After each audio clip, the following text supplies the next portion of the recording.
I have this problem. I can't sit on the ground very long. My legs get a little bit cramped. Do you know any good exercises I can do? Yeah, I think I do. So, you know what? Let's do this. In a second, I think everyone here also needs a bit of a stretch too. So in a second, we'll get everyone to stand up, but first, listen to the instructions. So when I go up, you go down. When I go down, you go up. If I put my arm left, you put your arm right. And if I go right, you do? Okay, you do? There we go. Okay, so everybody get up. Let's get you moving. Lamp, you ready? Let's do it. All right. A lot of people confused. Right, right. Left, left. There we go. How's everyone feeling? Good? I'm feeling a lot better. Yeah? All right, everyone sit back down.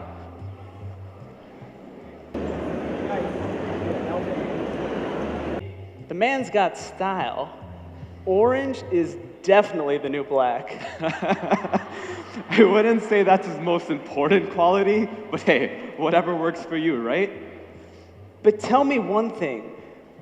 Why is he so special? I mean, I get that he declared his divinity when he was only 14, but still, it just seems like he has so many followers. How did he do that? That's a good question, and you're right. Just look out there. Thousands of youth from around the world have gathered here today to connect to the source, Sathya Sai Baba. And why?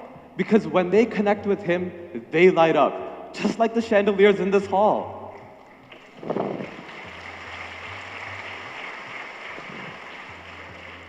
I don't get it. I mean, I see a lot of people out there, but no light bulbs. No, Lamp. Human beings don't have light bulbs like you. But they don't need a light bulb in order to shine. There's one common energy that lets each of us shine in our own way. Sathya Sai Baba says, equipment may be different, but the current is one. So, if human beings don't have light bulbs, what do they get out of plugging into him? People don't plug into him for electricity. They tap into him for something much, much more. Unconditional love. Love is the common energy that lets each of us shine bright each and every day. Love? That's why everyone's here? But it's that simple. Love is a powerful force. Listen, Lamp, I think you just need to experience this love firsthand to understand. Maybe first focus on what you love doing. And you know what? That reminds me, there's a great show coming on next that features youth from different parts of the world reflecting on how they connect to Sathya Sai Baba. And they do that through various activities that they love doing. They call these videos selfies. Not that type, but it's short for self-introspection. Come on, let's check it out. And once during night before I go to sleep. This helps me a lot. It calms my mind and helps me with my work. I connect to Swami through transformation, my own and the transformation of in their own growth towards their inner divinity.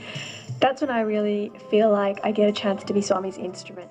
Dance or do yoga, you can always find a quiet place and meditate. So tell me, Lamp, what do you love doing? Well, I love to shine my light. And when I do, I shoo away all the scary monsters that live under the bed, and I provide comfort and safety for all. When my light shines bright, I'm the life of the party. Everyone wants to stand by me to enjoy my radiance. Well, there you have it. But that's the problem, isn't it? I mean, the whole point of plugging into the source was to get my light to shine again, right? And now you're saying I have to shine my light just to try and plug into the source? I hear you. I hear you. Listen, Lamp, maybe we just need to approach this in a different way. Sathya Sai Baba says, the beauty of life lies not in doing what one likes to do, but rather in liking what one has to do. Sure, shining your light bulb is what you love doing the most. But what if, just what if you could feel that same uplifting energy when you engage in other activities? I mean, that's easier said than done, right? You're basically just telling me to enjoy whatever I'm doing. That's not really practical advice, is it? Okay, I hear where you're coming from, but there are youth who live this way. You know what, Lamp? I think it might help if you had a role model to look up to. And that reminds me, there's a great show coming on next called Sci 360 that features a handful of youth from different parts of the world. Each of these youth have found ways to connect to the source through the smallest of activities in their day-to-day lives. Maybe watching that for a bit would help? Sure, let's watch.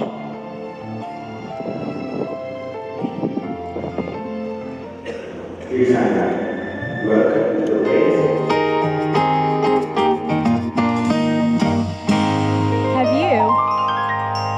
Have you ever wondered how you can connect to the source even on a busy day? How you can stay connected when times are tough? Well, you're in for a treat today, because today we're going to talk to you about how we can connect to the source, right here on Sci 360. Saidam, everyone. My name is Ami Patel, and welcome to Sci 360. Today, we have two dynamic youths from across the world who's going to talk to us about how they plug into the source, connect with Swami, and make him part of their professional and personal lives.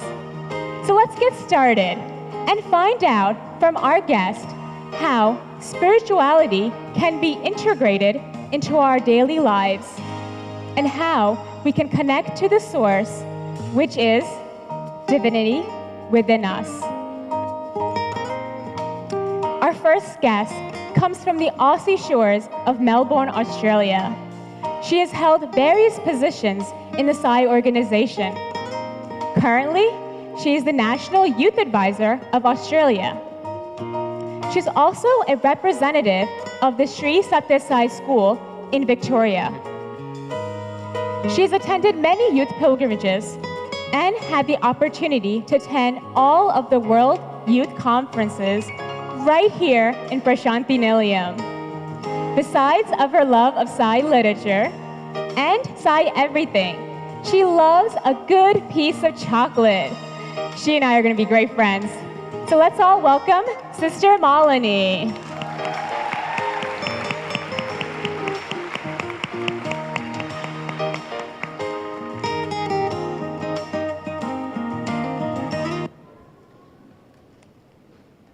Saidam, sister, thank you so much for joining our show today. Thank you. Sairam, everyone. So you're a social worker, correct? That's right. So I'm a social worker. I work in an outpatient clinic in a hospital. I work with people who have progressive neurological conditions. So Swami says that Manav Seva equals Madhav Seva. So you're serving Swami, God all the time. Yes. I'm sure we all are in our own ways. When we interact with anyone, we serve Swami. So serving without the expectation of a reward is a difficult task in itself. How do you use love as a way to deal with challenges at work? So Swami's values, love, help us every moment, every day of our life. An example comes to mind.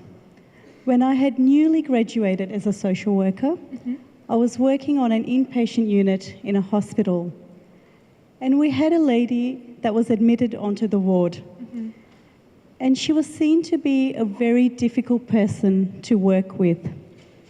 Difficult because she was very demanding of the staff. Her expectations of the staff were very high. And generally the staff didn't enjoy working with her. So I persisted in being there for her and working with her for a number of months. Finally, she was discharged home, and I thought that was the end of my interactions with her. A few months later, I was here in Prassanthi, spending a few weeks with Swami, enjoying Yes. his love, basking in his love. And I returned home, and the day I got back to work, my boss called me into her office. Oh no. And to my surprise, she started talking about this lady.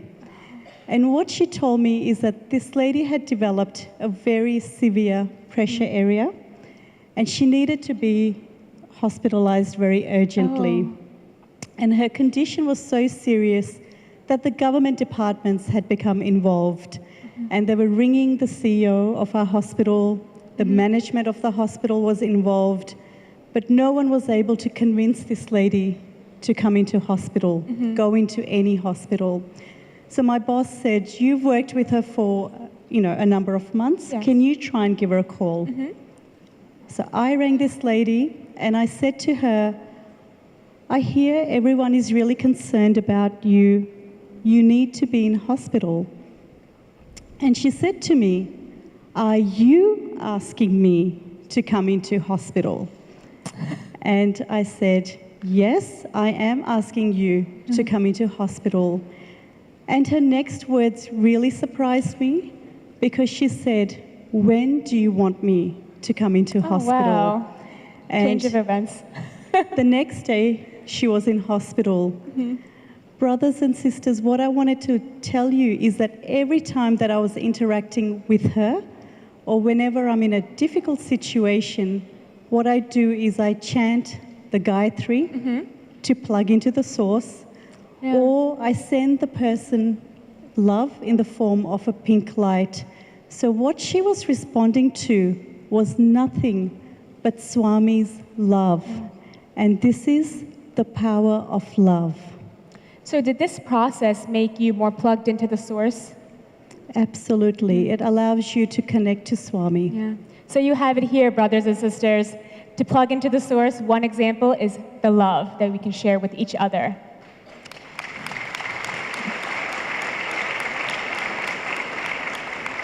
So now it's time for our next segment called I Inside.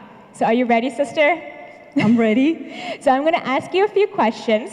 Sure. And the first thing that comes into your mind, just say them. Okay. Okay? Swami is my... Best friend. If you could ask Swami one thing, what will you say? To give me strength to do his work. What is your go-to bhajan? Sayom, Sayom, Sayom. Please don't ask me to sing it though. No worries, but that's a beautiful bhajan. If Swami were to describe you in one word, what would he say? I would hope he would say that I'm patient. Oh, definitely a value to use in your line of work. Okay, so we're back to our questions. Another way you plugged into Source, which you said was Namasmarana. Why did you choose that? Yes, so it's interesting you mentioned Namasmaranam. That is one of the sadhanas that I've undertaken in the lead up to the pilgrimage. And I chose Namasmaranam because Swami says, in the Kali Yuga, Namasmaranam is the easiest way to reach him. The other reason I chose Namasmaranam is because Swami says, at the time of our death, we should be able to remember him. And when I reflected on this for myself, I felt that I was lacking in intensity and consistency. And that is what I wanted to work on for my own sadhana. So by strengthening your connection with Swami, has Namasmarana helped you approach different situations at work differently? Definitely. Yeah. So just in practicing for the last few months, what I've noticed is that it allows me to remain more calm, more focused. The reason I think this happens is that when your mind is not engaged in your work, then rather than being distracted in other things, if you bring it back to Namasmaranam, you can remain focused and clearer, but also more importantly, you're plugging back into the That is source so true. through the day that gives you immense energy. Yes, yes. So unfortunately, this is all the time we have today. Thank you, Sister Malini, for coming out and joining our show on Psi 360. Sarah. If you liked what you heard, stay tuned because up next, we have Brother Sion with our next guest, Sairam. Check.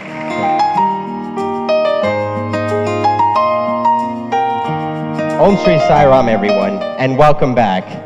My name is Sayan Anandaraja, and today we have with us Brother Satyam.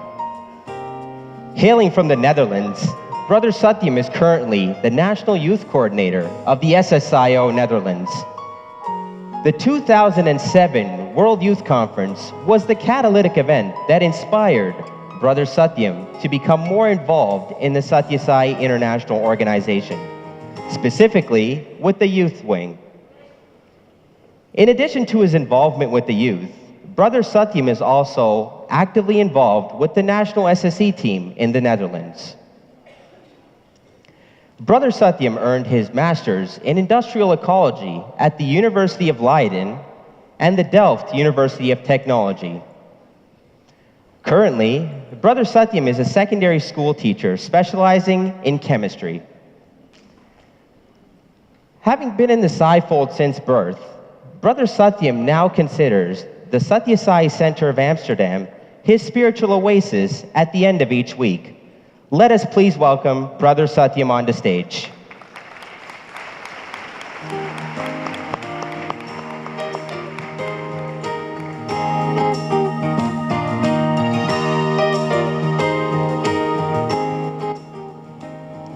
Welcome, brother. Thank you very much. Thank you for being here. So, how are you feeling? I'm doing good, thank you. Awesome, awesome. So, I gotta admit, yesterday's musical program was amazing. I know you were involved in it. How did you feel being involved in the program itself? It was very nice to be part of the program. It was a musical program as part of the offering of all the Sathya Sai International Youth Leadership candidates who graduated yesterday. It was an awesome feeling to be able to present that here in the Kulwant Hall in Prassanthi Nilayam in front of the Mahasamadhi. Wow. Must have been a special experience sharing that with your fellow brothers and sisters. Oh yeah, it absolutely was. I mean, you've been working for that for weeks. We presented it with 19 youth here, but many more were part during building up this program. So yeah, when it comes all together here and you can present it with unity, and it not only is an offering, but then you're surrendering it to Swami. So that's a very nice feeling. Wow, that's awesome. So Brother Satyam, I know you're a secondary school teacher and you deal a lot with teenage students. How do you sort of persevere when Swami tests your patience from time and time again? And before you answer that, are there any parents in the audience? Show of hands, anybody? Be sure to take notes on this one. So yeah, Swami does test us in our job, in our daily life. Working with school children, it's fun to do. But yes, it can also be sometimes that you need to have a lot of patience. What I try to do every morning is to think of Swami, to talk to him, to ask him to be part of the day, to help me.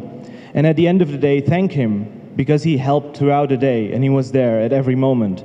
So for me, that's a very important thing when the day, sometimes you have better days than others, but at the end of the day, you always know that Swami is with you. So yeah, that's a wonderful thing. Awesome. Do you feel that connection that you share with the students kind of helps you better understand where they're coming from? Oh, absolutely. I think that to have a personal connection also to your students, to the people you meet, it's very important. We have to understand that God is not only within us, but also in the other person. So yeah, that helps a lot, and it's very important with anything we do. Awesome, awesome. So what would you say would be the most challenging part of your profession as you see it now? I guess that would be being a role model. I mean, standing in front of the class you have a lot of eyes staring at you, and you are an example to them. And to be exemplary, as Swami asks of us, well, it's a challenging thing. We have to be on point at every second, not only inside of the class, but also in the hallways, outside of class, every time we speak to our students. So yeah, that's very important. Classic example of leading by example. Awesome. So now it's a segment of our show called the I in Sai. I'm going to ask you a series of 10 questions, and you're going to give me the first answer that comes to your mind. Okay? You ready? I am. You sure? Yes. Awesome. Let's get started. So, for you, helping others means? Seeing God in everyone. Okay. Teaching kids is? It's fun, challenging, also rewarding at the end of the day. Safe answer, by the way. Describe the one emotion that you feel when you sing for Swami. I think that would be happiness. I feel happy. Okay. To you, Swami is? My best friend. Your favorite bhajan? That's a difficult one. I have a lot of bhajans I like. I think I'm going to answer now, Govinda Bolo, Gopala Bolo. Okay, not bad, not bad. And I know you're a tabla player, so describe the one emotion that you feel when you play tabla. That's a difficult one. It's hard to describe as an emotion. It's wonderful when you're playing and the music just clicks, you're in sync, and everything comes together. It's a feeling of unity. Yeah, maybe it's a form of harmony that you feel. Okay. The Netherlands is? It's like my mother. It's my mother country. Okay. How do you connect to Swami? By thinking of him and talking to him throughout the day.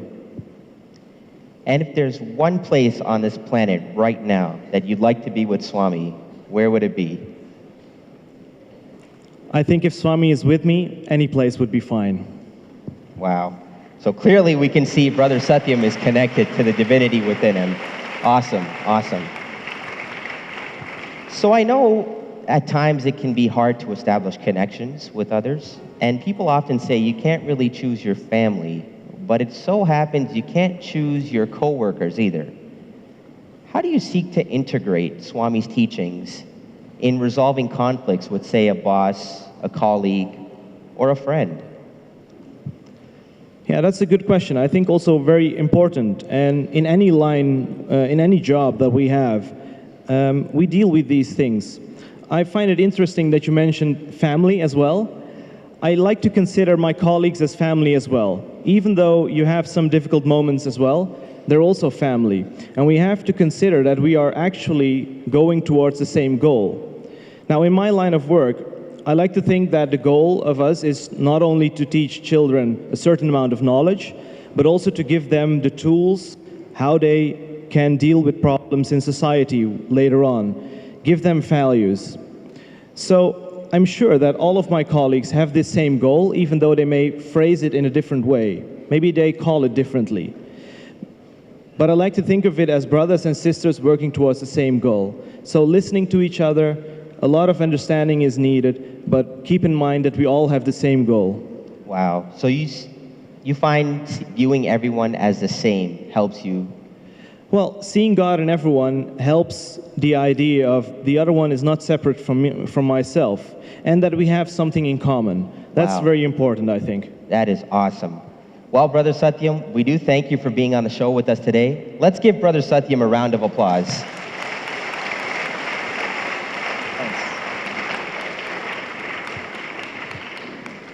Those are some awesome stories. Let's give our interviewees a round of applause.